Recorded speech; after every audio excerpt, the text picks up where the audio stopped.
Navy SEAL selection is extremely physical. SFAS is extremely psychological. Delta is mysterious. RASP is pure aggression. And MARSOC is just looking for Marines who can think outside the box. Every special operations selection has a reputation. What gets you selected for one may not work for the other. I'm going to walk you through how each one of these selections works, and most importantly, how to prepare for each one of these selections.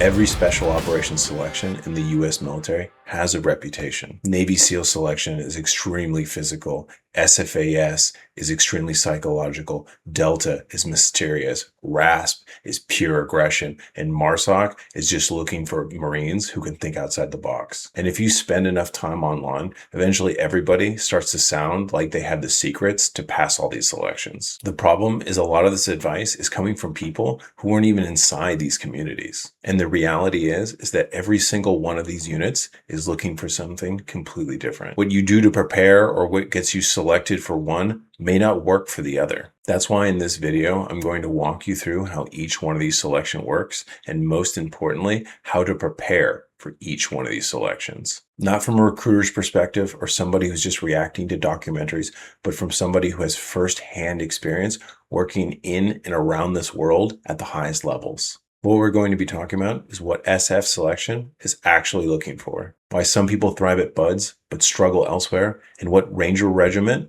actually values, and even the personality traits that Delta and ISA are quietly looking for. And most importantly, the common mistakes that keep good candidates from getting selected. Because most people think that selection is about pain tolerance and fitness. And yes, being physically capable matters, but after a certain point, everybody is strong enough. What separates the people who actually get selected is usually something else entirely.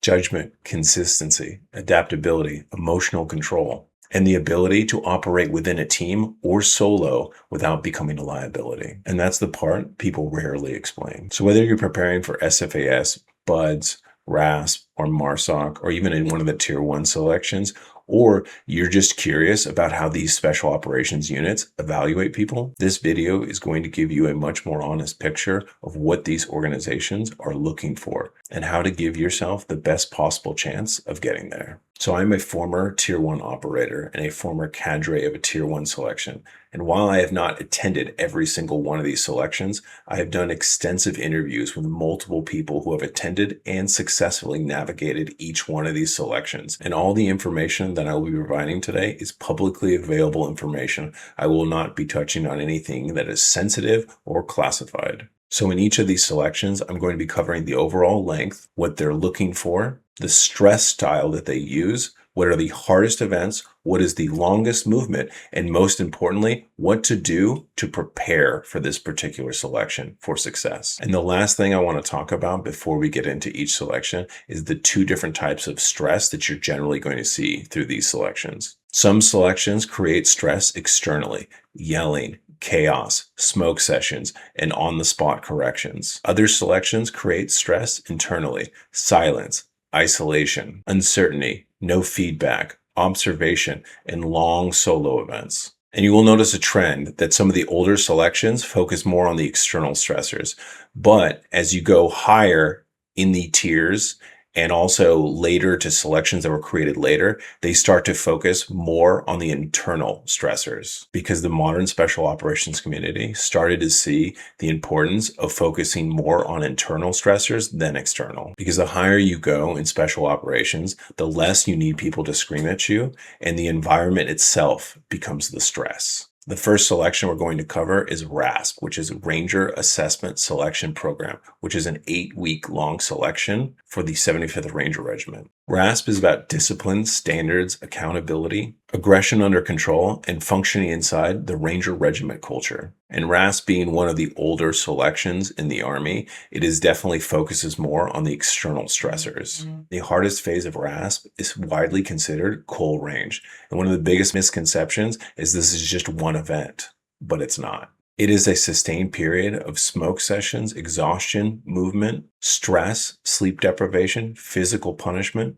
equipment carries and mental fatigue, and the stress never really stops. Because you may go directly from carrying your equipment to a smoke session and then immediately into another movement or another event. What makes cold range so difficult is the cumulative fatigue, because your body never gets to fully recover and your mind never fully resets. And that's when people's minds start to spiral. So what is RASP evaluating? They're looking for discipline under stress, emotional control, teamwork, attention to detail, aggression without losing your composure, and mental resilience. Luckily, the longest time rucked in RASP is only 12 miles. But now for the most important part, how to prepare for RASP. Most people are one decision away from changing everything. I spent years at the tip of the spear as a Tier 1 operator. And the one thing that separated the men who made it from the ones who didn't had nothing to do with talent. It was fitness, and not just physical fitness. The discipline, the clarity, the mental edge that comes from being locked in physically. And that transfers to every single area of your life. For a limited time, I'm offering a 30-minute one-on-one fitness consultation and audit. We will get on a call and I'll break down exactly what you need to be doing going forward. And not a cookie cutter program, but a custom strategy built for you that you can implement immediately. 30 minutes, $49.99. And you will walk away with a plan from someone who has operated and lived this at the highest levels. If you are serious about leveling up, click the link.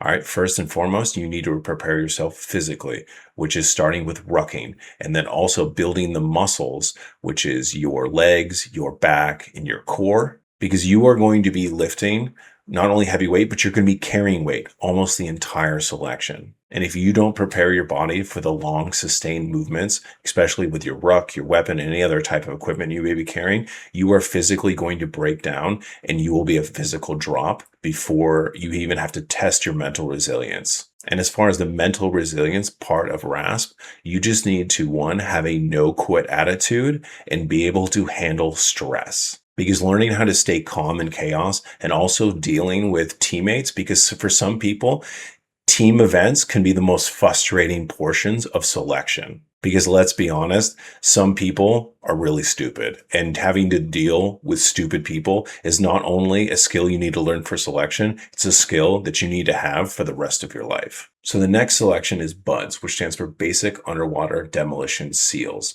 This is your selection to make Navy SEALs that eventually go to the SEAL teams. All right, it's a 24-week selection process. While they may sound like a lot longer than the other selections, but this is not only just its selection, but also its training pipeline.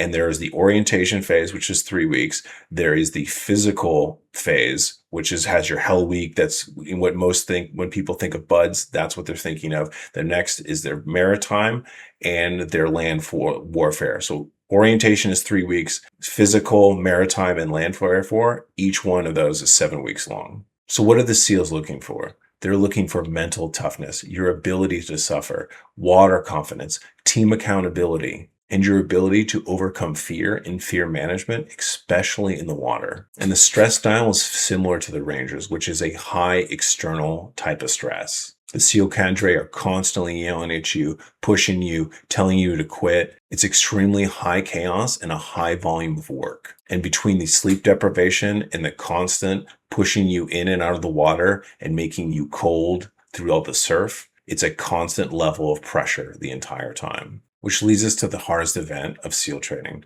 which is Hell Week, which is 5.5 days of surf torture, boat evolutions, pool competency and drown proofing, constant physical torture without any sleep for the next 5.5 days. The one good thing about SEAL training is it's one of the only selections that does not have a traditional ruck movement like it's most of its Army counterparts. Because the suffering comes from the boats, the logs, the surf, and the constant physical punishment in the sand. So what's the best way to prepare for SEAL training? Well, first and foremost, you need to be physically fit, but a couple additional things. You need to know how to run in the sand. While some people have never ran in the sand before, if you have not, it's actually much harder than you actually think it is, because you're definitely using some muscles in your legs, your calves, and the bottom of your feet that definitely make it much harder. It's almost like running with weights. And if you haven't done it before, you're definitely going to be at a bit of a disadvantage when you go to buds. And then the other part is water competency. If you have very little competency in the water, you are going to struggle. And how you build competency is, one, just getting in the pool, getting reps in, but you need to have your uniform on. But then also practice your breath holds, because a big part of pool competency and drown proofing is learning how to be comfortable, being uncomfortable. And that definitely is when your body starts to feel yourself drowning. So you definitely need to do breath holds as long as possible, but also don't just sit there and do breath holds. Actually do breath holds underwater while you're exerting yourself, because it's much easier to hold your breath while you're just sitting there and doing nothing, like you're almost meditating. It's much harder when you're exerting yourself. So if you're able to prepare yourself physically for both the calisthenics, the endurance, the pool competency, and actually, as a matter of fact, you're also going to need a bit of shoulder strength because of how the constant evolutions where they have to lift logs and boats up and over their shoulders. There's definitely a level of shoulder workout that probably a lot of the other selections don't really go into as much. So if you're physically prepared in all these elements, and then you have the mental ability to, very similar to Ranger, which is not quit, be able to deal with the stressors that come from a team environment, because once again, learning how to deal with stupid people is definitely a skill, and have the mental resilience to deal with fear and overcoming that fear, especially in the water and the drown proofing phase, you will be good. Strength isn't built in comfort. It's built through repetition, through discipline, through showing up when it would be easier not to. For me, training has always been about pushing limits, becoming stronger, faster, and more capable every single day. But the gear you wear matters. Barbell apparel was built for athletes who move, who train, who refuse to compromise between performance and style. Clothes that move with you, built for strength, built for durability, and built for the grind. Whether it's the gym, the track, or the everyday mission, train hard, move freely, live disciplined. Barbell apparel. Use code Stoic Viking 25 and step into the gear that's built for you, how you actually train. The next selection is SFAS, which stands for Special Forces Assessment and Selection. And this is the selection for the Green Berets, which lasts about 3 weeks. So what are the Green Berets looking for? They're looking for self-reliance, adaptability, your ability to work within a team, navigation ability, maturity, and your ability to think independently. So you're going to notice with SFAS start to shift their focus from external stressors to internal stressors, and also a shift from as much team events as to more solo events. For example, in SFAS, you definitely have a significant less level of yelling as you did in RASP or BUDS. And you also have other more solo events, which create a level of isolation and uncertainty, and a long time without any sort of feedback actually tends to create more stress than a lot of the external stressors. So arguably the hardest event of SFAS is the infamous STAR course, which is a land navigation course, which is done by day and night. You have about a 45-pound ruck, and candidates have to find 4 out of the 5 land navigation points in a strict time limit. So this is one of the more difficult land navigation events, not just in the military, but also within these different types of selections, because of the terrain. You know, whether it's you're trying to go around obstacles like Scuba Road, you cannot dead reckon to these points, especially at night. You actually have to use terrain association, and you need to know your pace counts. You know, some stressors that may actually make things harder than some of these team events that you would see at RASP or BUDS, because you're by yourself. You have to be completely self-reliant, and because you have no feedback until you finished, whether you passed or you didn't, that can be a high level of stress that you need to sort of have the self-confidence and the mental resilience to be extremely self-reliant in these situations and have the confidence that you're just going to do the best that you can no matter what happens. So the longest movement in SFAS is the trek, which is an 18 to 24 plus movement with a 45-pound plus rucksack. So how do you prepare for SFAS? So first and foremost, you need to be physically prepared for this selection, and that's rucking. And you need to learn how to run ruck because of the time standards on the STAR course. You need to be able to make up time quickly. But also, this goes back to knowing your pace count, whether you're walking or running. is very vital in this particular situation. And then being strong for carrying things, because you're going to be carrying rucksacks and a lot of weight, whether you're going through the team phases where you're carrying apparatuses. You need to have that leg strength, that back strength, and that core strength. Obviously, having a level of grip strength, especially when it comes to the apparatuses, is definitely going to be helpful as well. But then the mental preparedness, the mental resilience, you also need to be able to operate within team environments, but also solo environments, because this is one of the first selections where you're really starting to implement the internal stressors it is from being alone by yourself and not having anybody to be able to tell you constantly whether you're doing something right or wrong. So if you're able to accomplish all this, be physically prepared for the rucking, know how to do land navigation, be mentally prepared to not only deal with team environments and events, but also solo events, and having the mental resilience to deal with whatever comes at you and not quit no matter what happens, you'll be good to go. If you're looking for that boost in the gym, both physically and cognitively, and you hate the taste of powdered creatines, it's by far the best tasting creatine gummies I've tried. And I know for a fact that they work because I've tried them, and they're one of the companies that third-party test their product more than any other creatine gummy company out there. So visit Tasty Gains, and you can use my discount code Viking when you visit, and you'll find the link below in my description. Try them today. So the next selection we're going to cover are the MARSOC Raiders.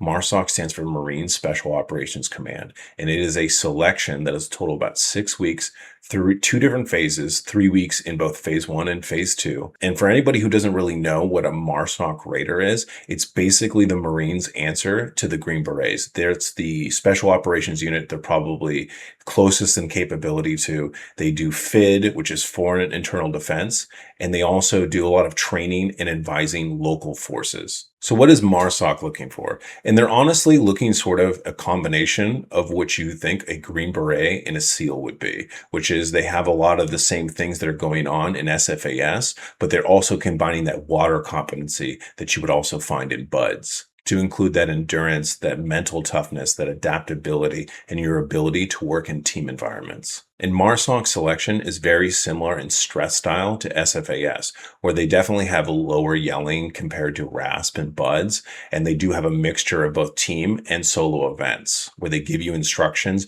and then you're just completely on your own for a while. So for the hardest event in MARSOC Raider selection, there was kind of a mixed bag of everybody that I interviewed and talked to. A lot of people definitely said it was the water competency and your swimming and utilities, but a lot of the endurance and rucking events were also just as difficult. So MARSOC is evaluating very similar to what you would find in BUDS and SFAS. They're looking for your water confidence, your adaptability, your emotional maturity, your ability to work in team environments, and whether or not you have the mental resilience to go through both team and solo events. So how do you prepare to try to go to MARSOC Raider selection?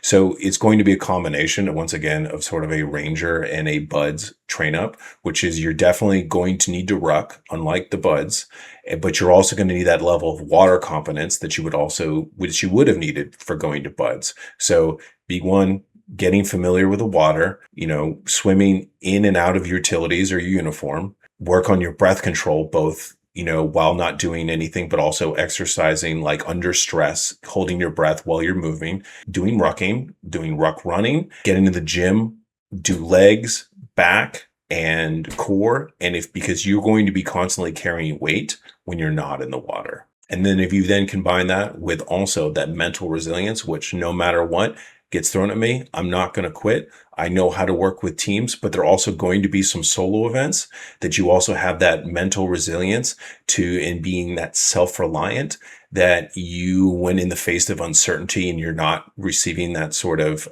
negative feedback constantly, that you can still push forward and do the best that you can no matter what. So the next selection we're going to cover is AFSOC, which stands for Air Force Special Operations Command.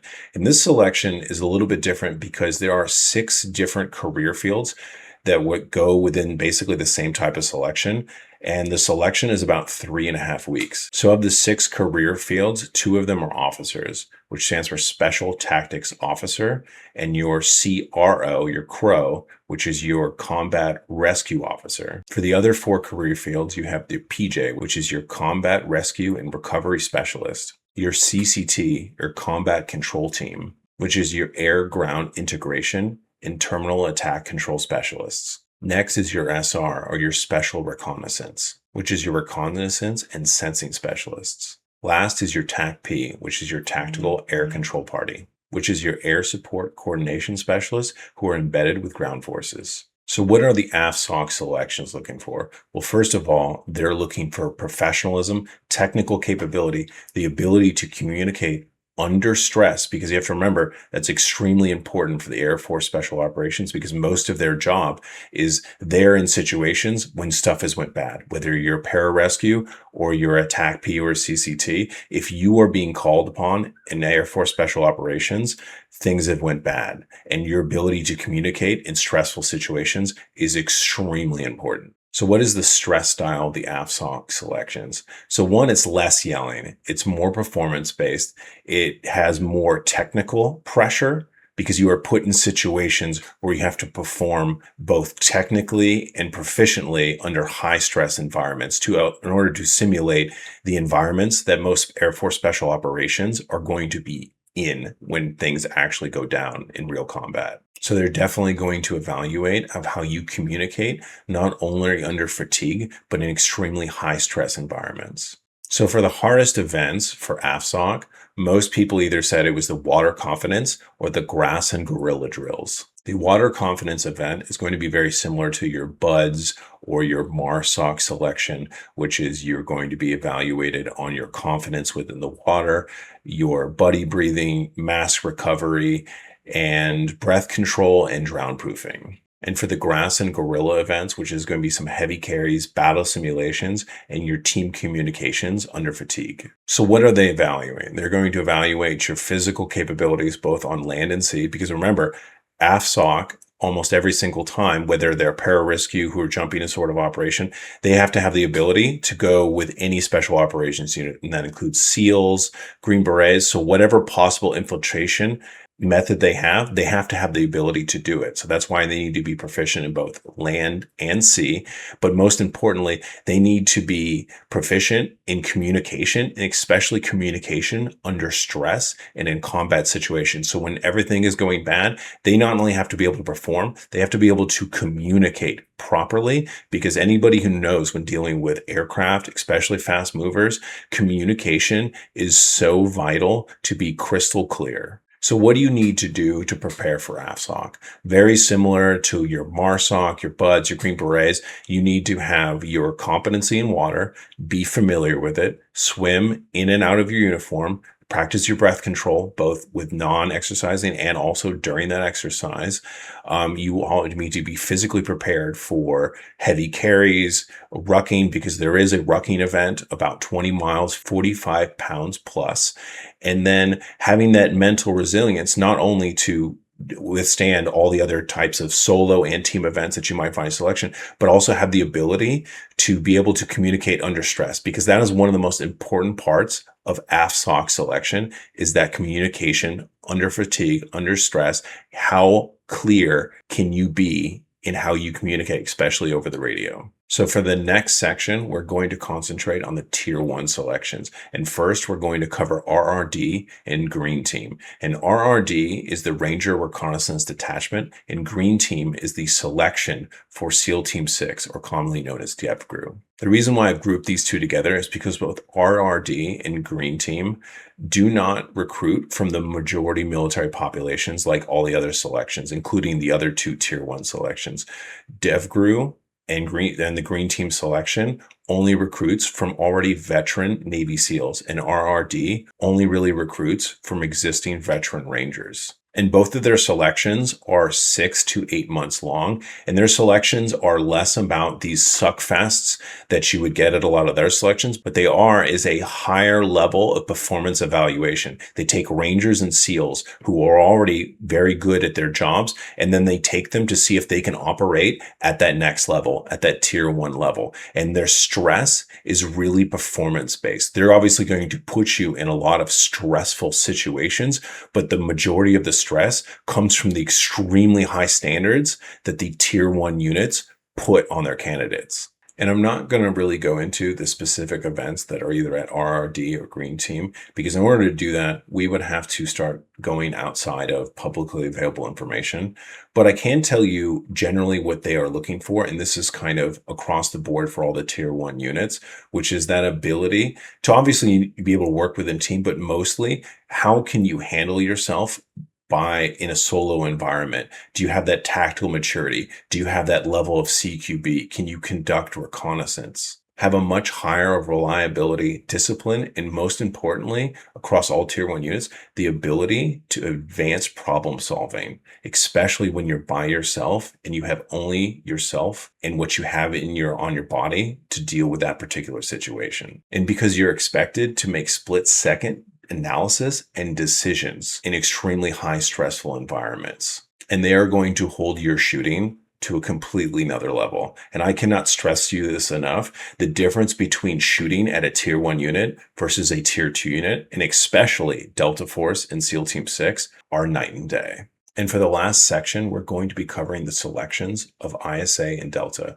which ISA is the Intelligence Support Activity, commonly known as TFO, and Delta, which is the 1st Special Forces Operation Detachment Delta, are commonly known as CAG. Both these selections are about 5 to 6 weeks. And for anybody who doesn't know, the reason why I'm putting these together is because when ISA created its unit and then created its selection, it actually cloned not only its organizational structure and a lot of what it does, but it also cloned selection. A majority of ISA selection is very, very similar to Delta's. So what is ISA and Delta looking for? First and foremost, advanced problem solving. Your ability to work independently and operate independently and within a small team environment. Because even when you're in a team environment within the tier 1 units, a lot of times you will be actually pushed off and siphoned off in solo roles, even within that small team. And because you're by yourself operating a lot of the time, you have to have a level of self-reliance, independence. You will need to be able to handle uncertainty, have an extreme level of accountability, be able to emotionally control and regulate yourself, and a high level of intelligence. The stress style of these 2 selections is very different from the tier 2 selections we already covered, because there's very little team events. It is almost completely solo, the entire selection. And during even the team events, you receive absolutely no positive or negative feedback throughout the entire selection. You are given instructions once, maybe twice, depending on the event. And then you are told to do the best that you can and do the fastest you can. And that's it. If you ever try to ask a cadre in either of these selections, they will simply stare at you and say, "Candidate, what were your instructions?" and not give you anything. You do not know the time standards. So because of this, you have to be extremely self-reliant, not only on your own particular abilities, but no matter what happens, you have to keep going. You just have to, no matter if you run into a bit of a setback or a snafu, you have to keep going. And that is extremely stressful. This type of stress breaks more people than most people think. And that's why a lot of tier 2 operators who have been successful in tier 2 environments will come to one of these tier 1 selections and will fail, because whether it's the physical stresses, but what gets them a lot is the mental stresses that you get put into this particular environment that is extremely unique. And then not to mention that these 2 selections have probably 2 of the highest extreme performance standards than any other selection, especially Deltas. So what are the hardest events within these 2 selections? First and foremost, it's going to be the rucking, right? You have the long walk, which is a 40+ movement in Delta selection. And then you have a slightly shorter ruck, which we commonly know as the short walk in ISA. Both of them, you're going to be carrying at least 65 pounds, if not more. And you're going to be doing a long land navigation movements every single day, but it culminates in Delta's 40-mile movement. And to make things even harder physically for Delta selection, their selection is located in probably what I believe to be the worst terrain to do land navigation in. And if you do not know how to terrain associate and ruck run between the extreme density of the brambles of West Virginia and their extreme time standards, you are going to struggle. I know, because I actually had to do these lanes during the tactical portion of our OTC. And both Delta and ISA share another difficult event, which is the board, which is commonly known as a hostile board or a murder board. And also in other parts of selection, you're going to be put through no-win situations, which a lot of people have never really encountered that. I know that I had not when I came through this selection. And then another thing that is probably just specifically ISA, they have a couple unique events that no other selection in the military has, which are helping you to assess the type of environments that ISA operators are going to operate in. And because of that, their selection is probably a little bit more mentally draining, while Delta is a little bit more physically draining. So once again, what to reiterate, what are they looking for? So what they're looking for is solo operators who can operate completely by themselves without any sort of level of support. And they have to test that mental and physical abilities in order to assess if you have those qualities or not. That's why every event is individual. You are not given the times. You are put in completely stress environments, and you are given 0 to no feedback because they're observing you the entire time without ever interfering. And the only time that you know that you have even failed is when you get randomly called onto a truck, and then about 5 minutes later, you're going to be pulled into a building. You're going to meet some high-level person within the selection as far as the cadre, and they're just going to tell you, thank you for coming, and the best luck in your career. So how do you prepare for ISA and Delta selection? First and foremost, rucking. I cannot stress this enough, but not just any type of rucking. You need to be able to ruck run because the time standards at both ISA and Delta, especially Delta, are extremely high. And then you need to be able to land navigation. It is extremely important, once again, especially in Delta Forces selection, because theirs is in the worst land nav, and you cannot dead reckon. You have to terrain associate. You have to know your pace count, but you also have to do it while basically running. And if you cannot do that, you are going to be screwed because that is majority of their selection. And because you are moving so much in almost every single day, you need to know how to prepare to take care of your feet. Because if your feet go, if you don't know how to change socks on the move, basically how to powder your feet, how to do all sorts of level of foot care maintenance, you are going to be screwed in both of these selections. And obviously creating that lower body strength, whether you're doing squats for your legs, working your core, your back, just overall getting used to carrying weight every single day at high speeds is going to help you to be extremely physically prepared for this particular selection. And you need to have probably at least a 6 to 12 month train up, and you need to be going almost 20 miles a day. Like that's probably the standard that you need to be ready to go, which is 20 miles a day consistently, day in and day out. So how do you prepare yourself then mentally? And this is going to be the hardest part of these selections because you need to learn how to do hard things by yourself because almost all of selection is completely solo. And if you have not experienced hard things or even learned how to push yourself through hard things by yourself, like it's easy when you have a buddy or a teammate who's like, hey man, let's keep going. When you have nobody and you also don't have a watch to even know what time standard to be on, how to pace yourself, this is a level of self-reliance and mental toughness that you need to achieve prior to coming here. So another part of ISA and Delta selection that's extremely hard is you are going to be put into what are called no-win situations. You're going to be presented a situation that no matter what you choose, it's going to be wrong, right? But you're going to be evaluated on how quickly you can analyze the situation and then make the decision based off of what information you've been gleaned, make the best decision as you can, essentially what's going to be the least worst situation. But no matter what you do, you need to follow through on the decision that you've made. I can't tell you of any specific situations that these are involved in, but I can tell you that the most important part is analyze, make a decision, and then follow through. Because this helps to simulate environments where you're going to be probably operating alone. You have zero support, and the situations when stuff goes bad, it's going to be bad in every way. That no matter what situation that you, in order to, like say you get ambushed or you've been compromised,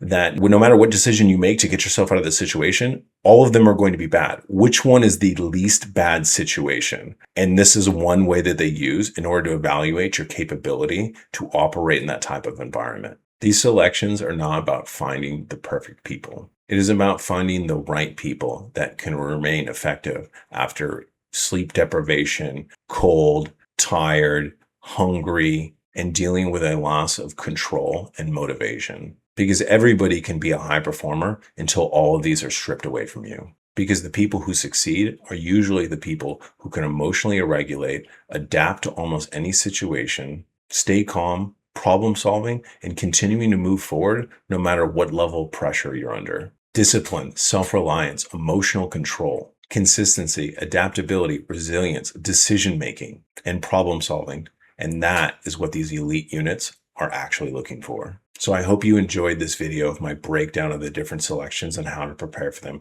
If you like this video, please like, comment, subscribe, and hit that notification bell, because any of that level of support helps my channel and helps this information get it to those who not only want it, but who also need it. I appreciate you guys, and I'll talk to you later.